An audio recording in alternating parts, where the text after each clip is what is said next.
Hey guys, and welcome to the world premiere launch of the brand new Volvo ES90. The car we have today is a very exciting new electric car from Volvo. It is their second car on their new SPA2 platform, which we already see the Volvo EX90 is built on.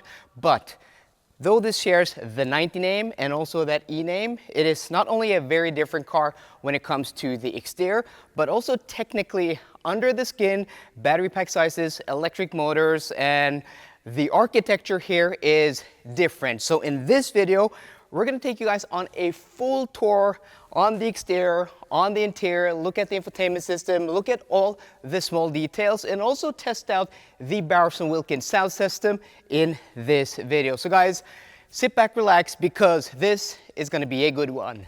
Oh guys, just quickly, before I give you guys an in-depth tour of this ES90, I just want to ask you guys a very small favor, and that is liking the video down below. And also subscribe to the channel. It really helps me out a lot. It's completely free for you and takes you about a second, but it helps pushing these videos out to more and more viewers. And one of the reasons Volvo have invited me, a week and a half prior to the world premiere launch of this to film this and, have a lot of time to make this in-depth video is because of you. It's because of you who subscribe to the channel. So I really want to try to reach 75,000 subscribers this year. So yeah, please hit that subscribe button down below and help us get to that goal in 2025. Before we take a look at this car on the exterior and on the interior, I want to start talking about the specs and maybe the most exciting thing about this car, the battery pack sizes, range, and the different versions this ES90 will be available in. And I have a cheat sheet here. So first, we're going to see a single motor rear wheel drive version with a 88 kilowatt hour battery pack. That's usable capacity, single rail electric motor, 333 horsepower, and 0 to 100 kilometers an hour in 6.9 seconds. Top speed, like all Volvos, 180 kilometers an hour. But on an 800 volt architecture, it has a peak charging speed of 300 kilowatts, which is already very impressive. And that means 10 to 80% in 20 minutes. The WLTP rates this car at a range of 650 kilometers, or according to the EPA, 315 miles. And that is a very good starting point for a new large electric car by any standards. But even in 2025, those are some really nice specs. But check this out. In Norway, starting price for the core version, that's the base version, 660,000 kroner. So I've asked them for pricing for the US because a lot of you are from the US, and also the EU and also the UK. They don't have pricing for me yet, but I'm going to put it on the screen, hopefully, because from the time I'm filming this until the launch, I have those numbers. But I can say right away, in Norway, that is less than the Mercedes EQE.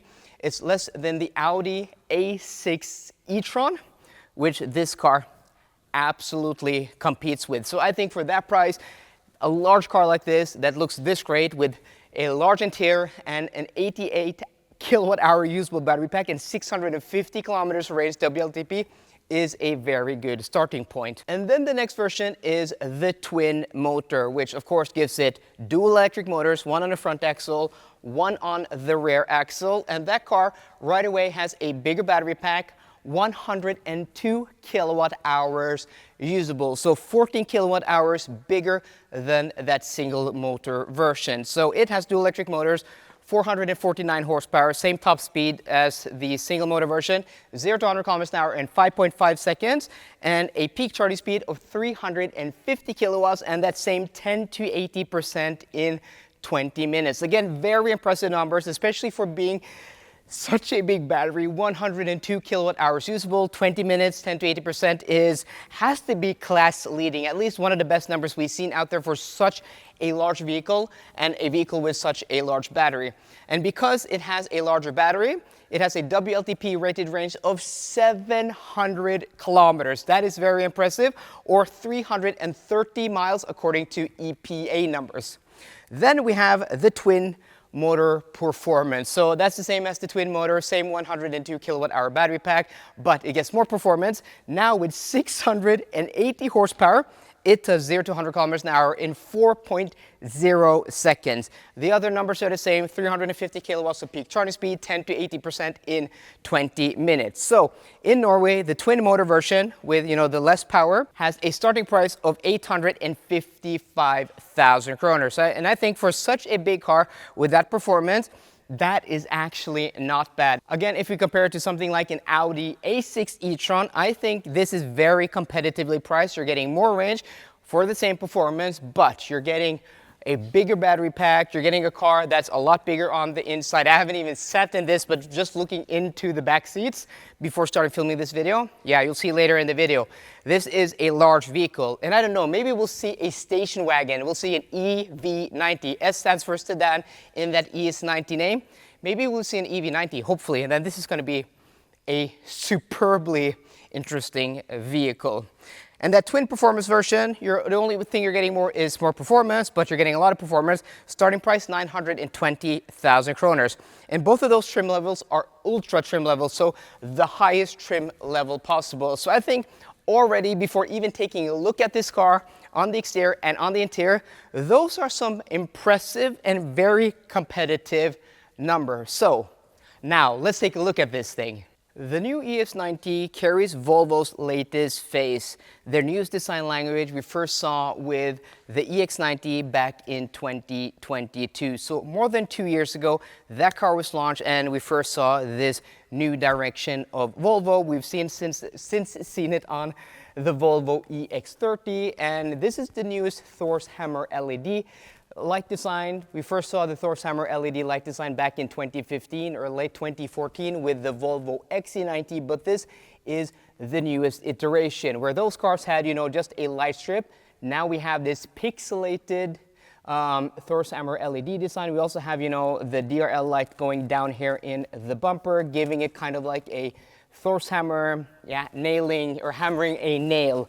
And I think it looks very cool. It's kind of, somewhere in between the Volvo EX90 and the EX30, where, it doesn't open up like a shutter, where you have the headlights behind, the DRL portion on the EX90 here. You have the headlights on top or on the bottom with the high beams also in the same place like we've seen with the Volvo EX30. Overall, it is a very attractive design. It is very clean, and on the road, seeing an EX90 or that new EX30, it has a lot of road presence. I think Volvo, with these new headlight designs, have one of the most recognizable faces in the business. So since this is a saloon or a hatchback, this is actually a 5-door and not a large SUV, it is not very tall. But I think the car is about the same height as the Volvo EX30 in its standard trim, the non-cross country version. So the front end is very, very clean. We have, light washers here below the lights and also a tow hook behind here. And then, we have this new Volvo logo. So there's no grille now. This is just a very clean design, and also a camera here. And that's not a button, that has to be a sensor. Also down here, we have this portion of the bumper where these actually open up to let in air for cooling. I think there are radiators here, battery cooling, and probably AC also. But you can see that they can be closed completely to give this car a good drag coefficient. Not the best drag coefficient. I'm going to put the number on the screen now. I think it's 0.24, 0.25. We've seen cars in this class with drag coefficients as low as 0.21 or 0.20. I think the height of this car at 1 meter and 55 centimeters or 1 meter and 54 makes this car less aerodynamic efficient than a lot of other cars, but it is also a very, very pretty and striking design. So guys, let me know what you think about this new front end. Do you think it works on the ES90, or do you think they should have given this a little bit of a different face compared to their electric SUVs? In profile, you can see where this car really differs from the EX90 and the EX30. It may carry, a very similar face, but in profile from the side, this is a very different car. As I said, it's 1.55 meters tall, about the same height as an EX30, but a lot lower than an EX90 because this isn't an SUV. The car is on 4-corner air suspension, so it is in its low setting, and these are some beautiful 22-inch wheels. I think they're 255s in the front and two 85s in the rear. Maybe not the best for efficiency, but they absolutely look stunning. And I hope these wheels are something we can see when the car, goes on sale, which is today, the day which this video is launched on March 5th. Volvo have said that we can expect, production to start in Q3 of 2025. It's only going to be produced for now in Chengdu in China. So if you're going to order a car, you can, expect that car to come here to Europe, maybe like Q1, Q2 of 2026. But Volvo hasn't the best track record lately when it comes to electric cars, at least the other car on this platform, the EX90. So maybe we're going to see some delays, but I think a lot of those delays were to this new, this new architecture where this car has, one core computer that does all the calculations. So one core CPU and an NVIDIA CPU that now does all the calculations. You can see up top also this car has a LiDAR sensor which this car is probably going to be launched with. Maybe not the prettiest, with this sensor up top here, but I don't think it is as bad as on the EX90, where it kind of looks a little bit like a London taxi. Because of this having a different shape, it doesn't look that much like a taxi. But from the profile, I think this is a beautiful, beautiful car. You have a really, sharp shoulder line here. You also have this, black cladding down here that really breaks up this line and makes, the waist look slim. We have the same door handles that, go into the body we've seen with the Volvo EX90. And then we have this beautiful crease that goes in here, giving that a real profile, that side skirt down here. Moving over to the rear, it kind of reminds me a little of the Polestar 1, which was a Volvo coupe concept with a lot of inspiration from the Volvo P1800, their sports coupe from the 1960s and 70s. It has this really, really sharp shoulder line here and comes to, this rounded edge. This is not a four-door saloon, it's actually a five-door hatchback, which we've seen a trend with these larger vehicles, and I think that makes a lot of sense because as we're going to look at the trunk later, it offers a lot of practicality. But I'm hoping for an EV90, a station wagon version, because here in Sweden, I think like more than half of the cars sold are station wagons, and when it comes to Volvos, it's probably higher than that number. So their whole market, it is absolutely a large market for a wagon of this type of vehicle. So we have the charge port here, CCS2 charge port here, and as I said, 800-volt architecture, 300 kilowatts of peak charging speed with the small battery pack version, and 350 kilowatts of peak charging speed with the big battery pack version, both doing 10 to 80% in 20 minutes. That is very, very impressive. I really like the way that, the rear end scoops out like this, and also more of that black cladding. It's just overall a very attractive design, though compared to something like the S90, which is its, combustion engine sister, that car is a lot lower, because you can see that even for a saloon, this is pretty high at 1.55 meters tall. But I have to say, it is a very, very beautiful and striking car. So guys, let me know in the comment section down below, what do you think about the new Volvo ES90? Do you like the design?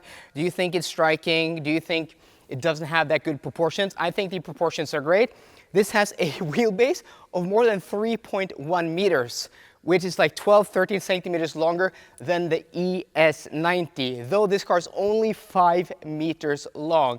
So you're going to see on the inside, this has massive, massive backroom space. So before we check out the rear, we have that signature frameless mirror, which now has, built on this arm here. We have a camera here. Yeah, I like it, guys. Let me know in the comment section down below, thumbs up or thumbs down for the ES90. The more I spend time around this car, moving around the camera to show you guys the different angles and, looking at the details and filming some of the B-roll, this car just gets more and more beautiful. Also, the exterior color is called Aurora Silver, and it is really nice. It's like a light blue purple hue, and with these wheels and all the details, it is very, very striking. And guys, I don't know, just the more we move the camera, the better the angles are. The front is pretty, and then we look at the profile, and then the rear three-quarter has to be one of the most attractive rear three-quarters in any cars. I mean, this car has, the very distinct Volvo, these hook taillight designs we first saw with I think the Volvo S90 back in 2016 or 2017. We also saw a variant with the Volvo S60, and then we saw them kind of on the EX90 and also the EX30. But what's different here is this, for a sedan or a non-SUV version, is that we have, you know, the vertical light strip up here in the rear window. It just makes it even more distinct Volvo. Overall, a very attractive design. The rear lights are also darked out, you know, a little bit smoked effect, and I think they look very, very attractive. What's really interesting is been a point of contention for me, especially with the Volvo EX30, is that you can have it, you know, the cross-country version with all the black details. It looks spectacular. I went to the launch in Luleå a few weeks ago. I'm going to link that video down below if you want to check that out. That is a beautiful car. I didn't have much time as I have several hours with this. That's why we're able to, you know, film a lengthy video. That car I had very limited time with. But despite all the cool details, and I think that is one of, you know, the most successful Volvo designs in late, is the Volvo badging is silver or high polished metal, which just looks out of place. Here is actually a satin finish, and I didn't see that before. I moved over to the rear and looked at the car, and I think that looks very, very cool. But I'm hoping we can get maybe a gunmetal finish, an even darker finish if you go for a black car, or maybe a white car with, you know, black details. That would be really, really cool. But I like the fact that it's satin and it's not, you know, high polish gloss. So we have more of that, you know, black, glossy black plastics we saw with the side skirt, now wrapping around the rear bumper. And I think it just looks really, really nice. This has a hatchback look, and it's kind of, you know, somewhere in between the Volvo S90 and also that EX30. It is a very attractive rear, and that's why I wanted to show you guys the car from the rear 3/4 and not just head on. Maybe going to overlay some footage so you can see what these lights look like from the rear, but I think this angle, rear 3/4, where you can see, you know, here where the arches go over the wheels, it's just a very beautiful design. I just hope that this had, you know, an even lower setting, something we would call rånermodus or raggarmodus here in Sweden, just to get the car all the way down on its suspension, and it would look even cooler. But guys, I really like this car. The sharp lines, the shoulder lines here that just come to, they meet here. It's just a very attractive car. I have nothing bad to say about the design of this new ES90. Before I show you guys the interior, I just want to show you guys quickly the frunk. You go down here and then you pull this latch, and then there is a frunk in front, and you have the latch somewhere in between down low here, something yellow, and then let's see if we can do this one-handed. There we go. So not the biggest frunk, and I'm going to put the numbers on the screen for you guys now. Don't remember it by heart, but you can see it's not the largest frunk.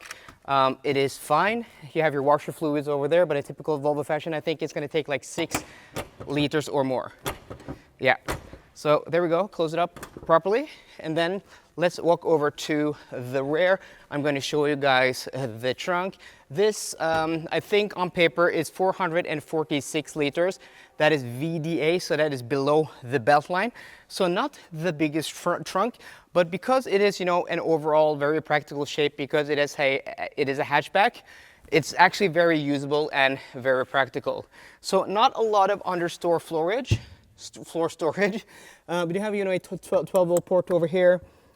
This is probably where you could have had some buttons for folding the seats down. Or maybe if this had a trailer hitch, yeah, you can probably have this with a trailer hitch, and then you can, you know, have that deploy. You have a little bit of storage here on the side, and then you have a hook here. But like Volvo had before, they had like this dividable trunk cover where you could, or a trunk floor, where you could raise it up like that, and you could have like grocery hooks. That is not present in this car. That is a bit strange. Volvo had that in the past. So with the key, you can both close the car and lock it from the trunk. So before we take a look at the interior, this is the last look of that rear light design. So like with the EX90, this is on the same platform as we've said several times in this video, but like that car, it has soft closed doors. So this interior experience is more like it. This is nicer, it's better, more premium than what we've seen with the Volvo EX90. This has a faux leather on top of the dashboard. This interior is in Dawn, which is the color, and also in Nordico, which is Volvo's, synthetic type of material, synthetic type of leather, but really doesn't feel like leather. It's more something like a wetsuit material, but it's nice enough. But like with the EX90, I'm hoping this will also be available with a Nappa leather interior, because I think people spending this much money on a car want the option to have real leather, though this is a nice material. So as I said, this is a upgrade over the EX90 because you have much more layers of materials. You also have soft touch plastics down low in the cabin. You have, this center console here, you can see that, which is stitched. Overall, more wood trim. It just feels higher quality. Also, the Volvo logo here is a bit different than what we've seen with that EX90. Beautiful wood trim here on the door. So I'm guessing this is backlit like with that EX90, and also we have that same screen here, which I think is like 15 something inches or 14.5 inches in this vertical mode. And we also have this driver display here. So, a lot of the hardware here is, as we've seen in that EX90, same steering wheel. We have the same stocks here, and that also means we have some of the same functions buried in menus. But after a year with software updates from the EX30, I think they have improved a lot of that. But I can see here from the home screen, we don't have the shortcuts to turn off. Let's see if we go in here. We can turn off lane keep aid. We can also turn off speed limit warning, but we can't turn off driver monitoring system from here. I think we can do that in the EX30, but maybe not in the EX90 yet. So there's still room for improvement. This is also a little bit buggy and laggy. Again, this isn't a production car. But I have to say, like, the seats are super comfortable. Volvo have some of the most comfortable seats in the business. These are ventilated, perforated also.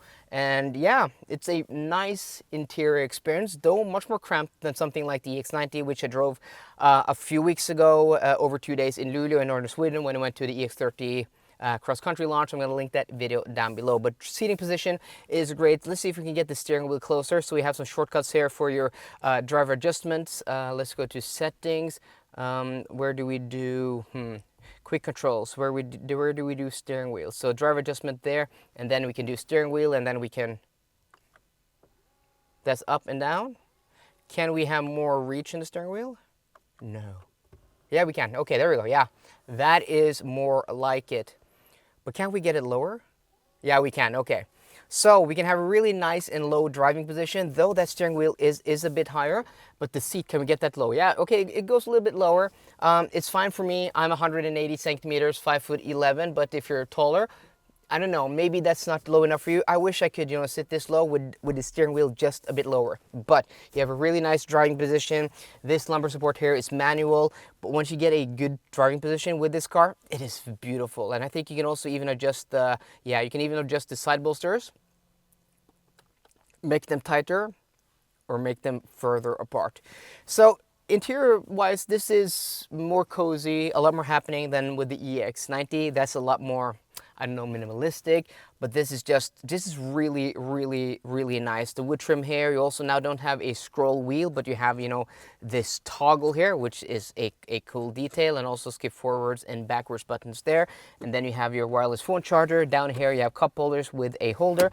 And then you have this really large center console here, USB-C port there. On the driver's side here, you have your window switches, but you still have to do like in Volkswagen fashion, where you have to push this panel to adjust between the rear and the front windows. Yeah, we can't open up the windows here. You can also lock and unlock the door, and then you have the latch front here to open it up. On the door here, beautiful grab handle integrated into the armrest. And yeah, it's just a really, really nice space. There's a lot of room, but maybe for longer drivers, maybe you're gonna hit your knees here. Maybe that's a little bit tight for some drivers, but I like this interior experience. It is cozy. It's more cockpit-like than something like the EX90 or the EX30. But let's hop into the rear and see where all of that wheelbase has gone. So like with the front doors, we also have soft close here in the rear. So this back seat is massive. This seat is set to my driving position. As I said, I'm 180 centimeters or 5'11". 11. But what I don't like here is look how high the floor is. So even though I'm sitting here comfortably, there's massive knee room. When I'm sitting like this, my knees are almost at the level of the shoulders of those front passengers. That's just a little bit weird. I can cross my legs here. I mean, there is plenty of space, but because of that battery pack, I can't put my feet under the front seat. So there's a lot of knee room, but there's not a lot of foot room. That is a little bit disappointing. Like, I wish they, I don't know, made the car a little bit longer, maybe did the battery pack configuration a little bit differently. But I have to say, the quality here is also really nice. We have that same type of faux leather materials there. You have more of that wood trim. You can see how that, you know, lights through there. And also, we can recline the rear seats. That's pretty cool. Okay, so that's very upright. I would never want to sit like that, but you can recline that rear seat. So we have climate control here, ventilated seats in the rear. That's pretty cool. Heated seats in the rear, and also a climate zone for the left side and also the right side. We have vents here. We have vents here also, but these are not adjustable. Oh, that's a pity. And then 2 USB-C ports there. Quality is nice. This feels high quality. Also, you know, this armrest here. And then we have a large armrest here. This is a really nice rear seat. So if we press that, we have dual cup holders, more of that, you know, wood trim there. And yeah, you have place for, you can put your phone here, you can put stuff there. Really nice armrest. And I'm really liking, you know, this interior color. And let's see what the middle seat is like. So the cushion is nice, but that seat back of that armrest, not the most comfortable. Headroom also a little bit, you know, lacking here in the middle, but of course I think this is more like a car for people, 2 passengers in the rear, chauffeuring a lot of people instead of, you know, having a person in the middle. So overall, a really nice and spacious rear. My only contention with the rear is that high floor, but at least it's flat and there's decent knee room. Just so you guys understand what I'm talking about, this is the Audi A6 e-tron. Obviously, there is less knee room. You can see the space between my knees and the front seat is less than with the ES90, but I'm also sitting higher off the floor, or the floor is lower, so I have more under thigh support, and also the angle of my legs compared to my upper body is more straight, where with the ES90, I'm sitting with my knees a lot higher. You can see how much lower my knees are on the middle of the seat back here compared to that ES90. And that's what I'm talking about, that the seating position in the ES90, though you have a lot of knee room, is just weird. Here it's a lot more comfortable and a lot more natural. Before we end this video, let's take a quick listen to the Bowers & Wilkins sound system in this car, which should be the same specs as with that EX90.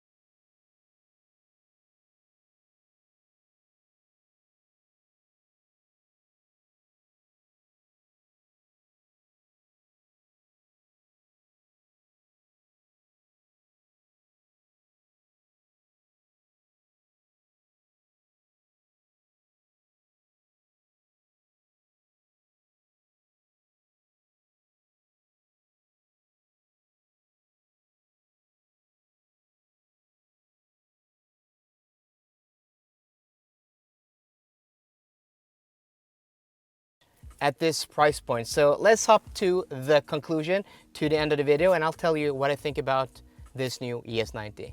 So there we go, guys. That was my full in-depth tour, review, and look at the new ES90. I think we've taken a look at everything that is interesting, but yeah, I almost spent up my 2-hour slot filming this video. So I hope this is something you have enjoyed, and if you have enjoyed it, hit that like button down below.